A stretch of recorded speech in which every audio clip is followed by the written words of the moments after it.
legally.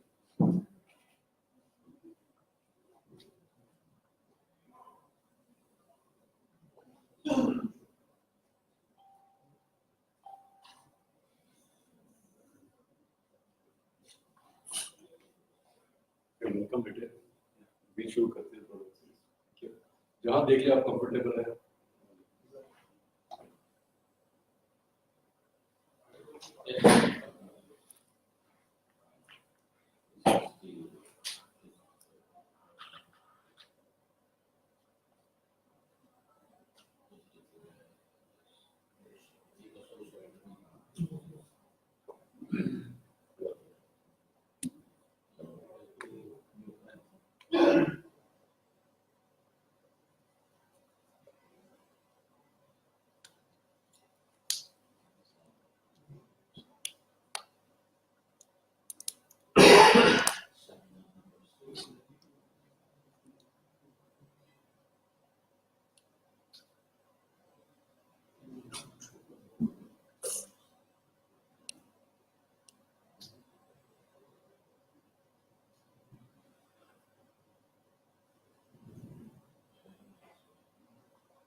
ये chair बैठ गए तो आपको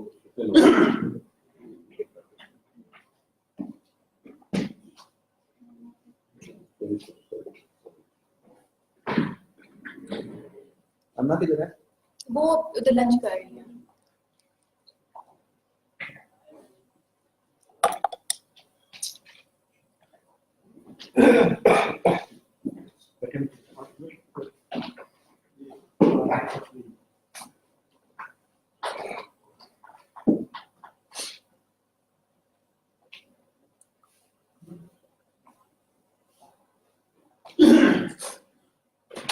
लाइट और तो नहीं चाहिए, लाइट चलो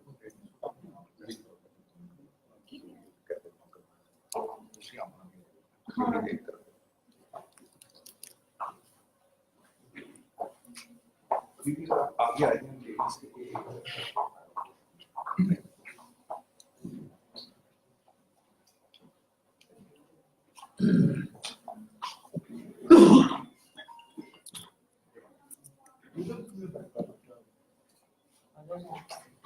टाइम हो गया था। टाइम हो गया।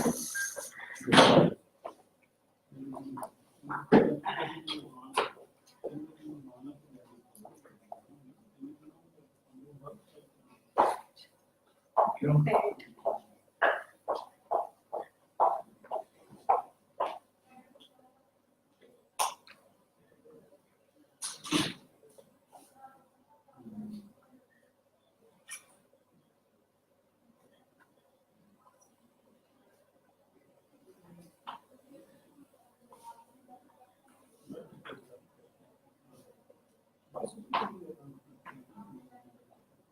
दो बंदे बाहर खड़े हैं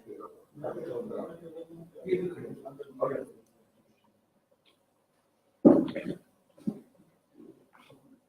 We call them. रेजिस्ट्रेशन कर रहे हो अभी 2-3 लोग बिल्कुल बाहर हैं 5 मिनट लगने हैं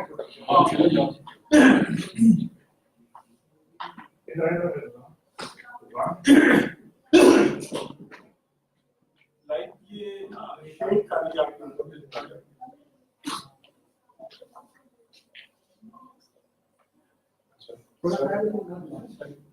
So You are lying. No, I don't know. लेकिन ये लाइट शेड कर दिया आपने You are lying now. शेड कर दिया Live हो चुकी है. चला गया शुरू तक. और इससे फोकस है copy. लाइट में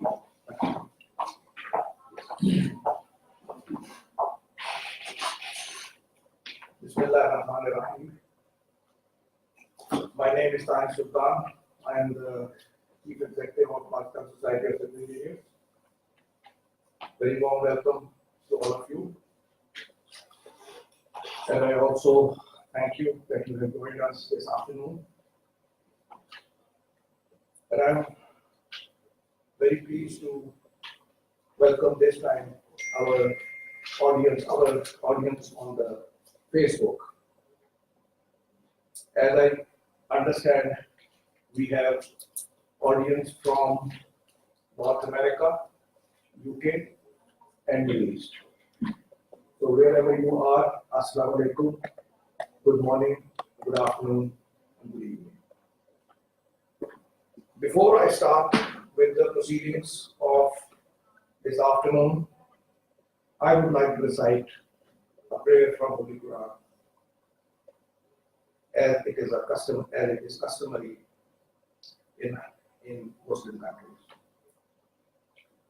أعوذ بالله من الشيطان الرجيم بسم الله الرحمن الرحيم الحمد لله رب العالمين الرحمن الرحيم مالك يوم الدين إياك نعبد وإياك نستعين اهدنا الصراط المستقيم صراط الذين أنعمت عليهم غير المغضوب عليهم ولا الضالين آمين.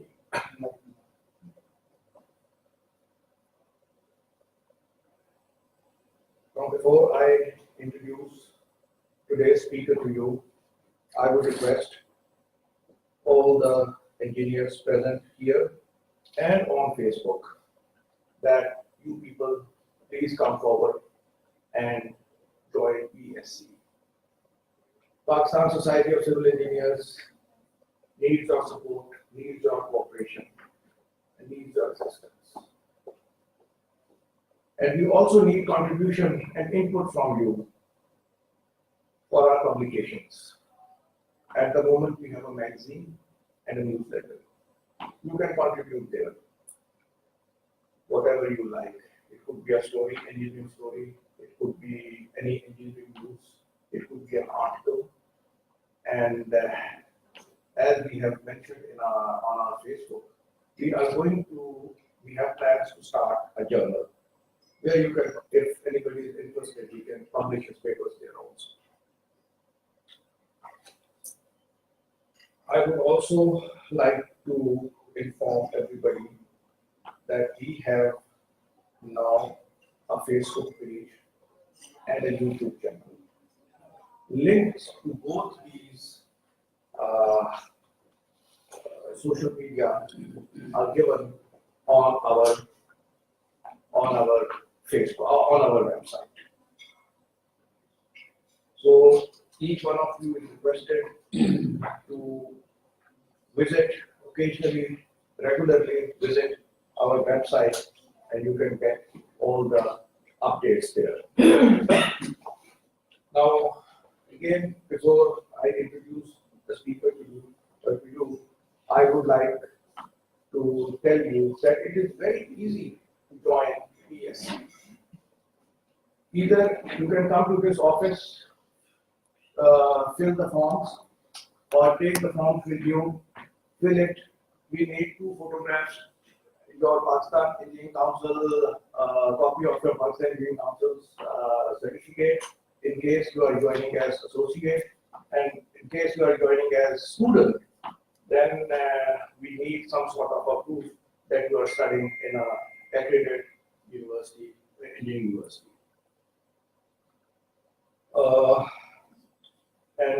With the application form, I repeat, we need 2 photographs, and in case of associateship, we need Pakistan Engineering Council's copy of the Pakistan Engineering Council certificate, and in case of you are a student, just a proof that you are a student in an university. So these were the introductory remarks. Now I introduce our guest speaker to you. He is engineer Rizwan Mirza. He is a civil engineer by training. He graduated from UET in 1980. Then he, for some time, he worked for NASPA, BPAC, and another private organization. But his muscle is his practice, which he is doing for the last 3 decades. He is a very respected engineer in Pakistan and a very competent structural engineer. Apart from his competency and as a civil engineer, he has an interest in poetry. He has a deep interest in contract law. Our first lecture, which was on contract law, was delivered by him about 3 weeks earlier, and that lecture became very popular, and we got a lot of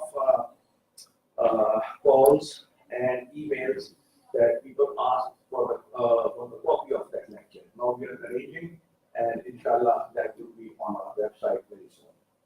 So this was a brief introduction of engineer Rizwan Mirza. So Rizwan, the floor is yours. We can start with it. Thank you very much. And, thank you, sir.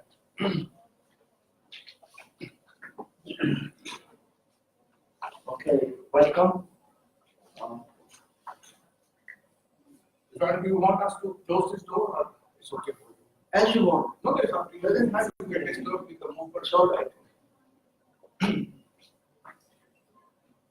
Today's topic, as you know, is about report writing. But when you look at the subject, I would want you to keep the bigger picture in mind and note that inherently this is about communication. So when we talk about writing, we need to talk about thinking and then communicating. Reducing something to writing is one form of communication. Speaking is another form of communication. Gestures, moving your hands, moving your head is yet another form of communication. Keeping silent is also a form of communication. Your dress code, the color of the dress you wear, is also part of your communication. So we are narrowing down only on a particular type of communication, which is written communication. And we are further narrowing down our talk to technical written communication. We are not talking about poetry, we are not talking about literature. We are talking plain, certain communication between engineers. So, my objective today would be to take an overview of the key principles of report writing. That's all I can do within the available time. And allied skills required by a civil engineer. All my examples that I have within this short talk are tailored for civil engineers. Next please. Technical report is a technical account. That's it. Plainly, it's a technical account of the task that you have been charged with. Next. This is something I want you to understand. By the way, this is one goal, a novel reader, a girl in reading. Never forget, which most of us do, that your immediate superior or the organization that has asked you to write the report is not the only reader. Potentially, there would be other readers. And I'm certain there always are all other readers. Superiors, their peers, your juniors, the contractors, courts of law. Your document may ultimately end up in a court of law. When you write a document, be sure that lawyers would be discussing it and legal points would be taken up. Be very careful about what you write. We will be discussing those fine points as we go into a greater depth. Quasi-judicial tribunals, like your arbitration tribunals. Press information is often leaked and sometimes released if it is a public interest. So they would be discussing. Why I am discussing this? So that you can know that part of what you write should be worded very carefully for the technical reader and also simply explained for the lay. Court would be a lay person in terms of legal complications. So you have to strike a very fine balance. You cannot afford to lose clarity, exactitude, but still you must communicate in a simple manner what you want to say. Next, please. There are many types of civil planning reports. I can hardly count on them. These are just examples. There is a design report, there could be a design review report, there could be a project evaluation report, there could be a construction project progress report, there could be a report of safety evaluation, and there could be a forensic. You hear the word forensic very often these days. Forensic pertains to law. Anything that pertains to law is forensic. Forensic medicine is a branch of medicine that deals with the law. And similarly, forensic engineering would be anything that deals with the law, where a criminal liability or civil liability is in question, and you have been asked to write a report that would become a forensic. Somebody wants to know what happened, and it will end up probably in the court of law or in an outside court. Next, please. There are, I have one way of looking at it.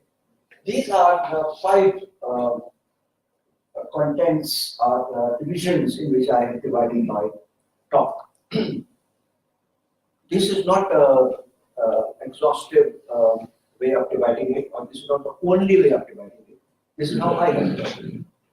One is content. What you should be saying there. The next is how do you structure the content? That is the next part. Third is a format.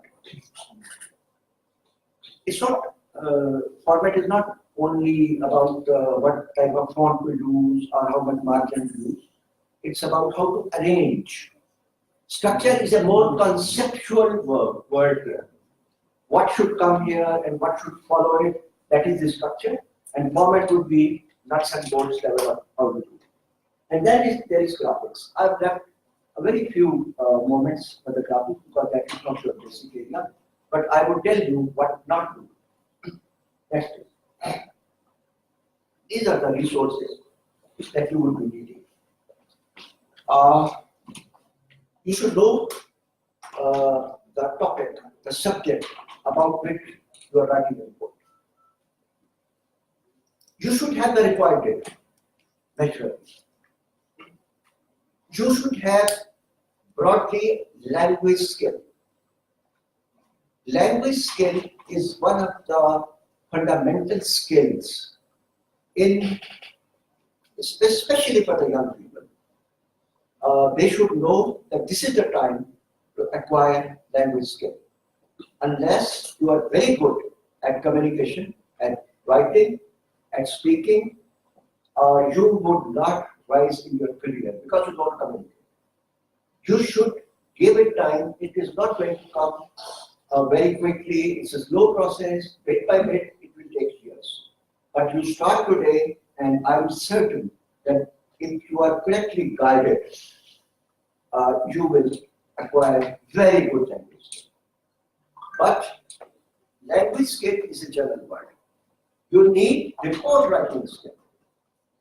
You may be a poet, a very good poet, but you may not be able to write a report. Experience in your work, not in writing, in your work, that gives you perspective, that gives you the bigger picture. Hard work, you have to work very hard when you write. My experience as a report writer, I've been writing reports for over 3.5 decades. My experience is that best reports are often rewritten 10 times. You have to revise it continuously. Write it, take an overview, then make the corrections, then take an overview. Never send it on the same day. You have to work very hard. I will tell you what to look for in your own report. You are certain to have conflicts within your own document. Be on the watch out. Then you need a standard dictionary. This is my special area. I worked very hard in building a rudimentary level of English language because I come from a very unpretentious background, from a school which didn't even have a roof. And I've learned the hard way how to develop your language skill from scratch, literally from scratch. You will have a standard dictionary, you will need a usage dictionary, you will need a thesaurus, and you will need writing tools. It could be a pen, it could be a computer. Okay, next please. Now I will come to the content. Broadly to the content. What should go into it? Report should be responsive. It should do what it is expected to do. Responsive to the terms of reference. It should address the questions that you have been charged with. Never lose focus of your terms of reference. The questions that you have been asked should form the basis on which you report. Targeted at the intended audience, it should be accurate, not speculative. It should be based on logic, data, information, verifiable information. If somebody asks you, how do you say that this pain has low capacity? You should be able to support your assertion with reasoning. Every sentence that you write may be subject to question. As a student of law, I have been a humble student of law. I tell you that once one aspect of a witness's testimony is shattered, the entire testimony falls out. All I need to prove is that in your 100 pages report, 3 pages are purely speculative. And I create a shadow of doubt around your entire testimony. The judge would not make reliance on you as an expert witness. I've been appearing as a witness. It should be specific. Don't resort to generalities. I have found construction defects in the building here and there. This is not a statement from an engineer. Classify it. Be specific. Describe the type of defects. Describe the locations. If not on a drawing, then at least verbally. I have noticed midspan cracks at the bottom of the beams, wide at the bottom, gradually reducing in their width, vertical in their orientation. This is at least the minimum level that should be expected from an estimate. I have noticed cracks, sporadic cracks, would not tell me it as much. Being concise, this is one of the most difficult skills in the language. Writing a long letter is easy. Conveying the same meaning in a short letter takes a lot of skill. A very experienced person will remove the dead wood, as it is called, from the language. I will give you examples of how we can actually do it. This time is very short, I know. I'll take the liberty of asking the management to extend it by a little bit. But since you have come all the way, I would want to at least strike the basic points home. It should be clear. These may sound hollow words, but I will prove by sentences how you create confusion by your lack of understanding of the language. I'm not going to just write words. This time I have specially designed sentences for you and then corrected them for you so that you can know what I'm talking about. And then it should be structured.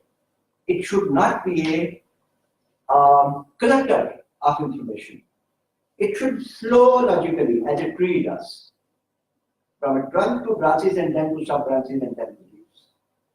The thought process should be reflected in your structure of the report. Balanced and uninterested. Anybody who can tell me what is uninterested? Can you tell me? आप बता सकते हैं? What is disinterested? Okay, disinterested is somebody who's not interested. Uninterested is somebody who's involved. Next, please.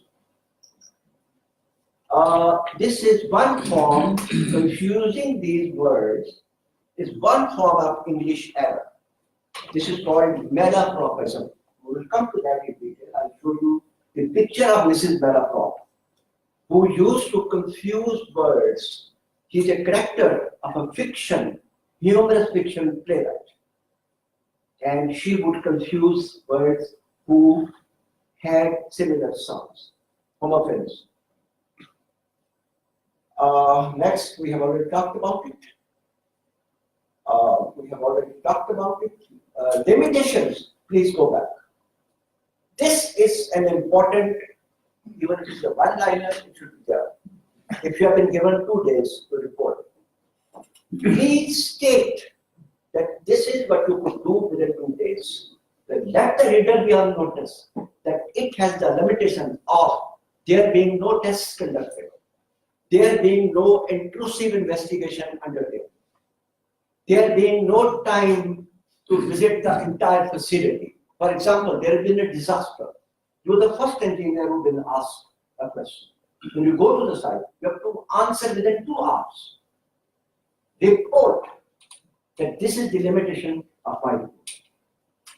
Never omit this section.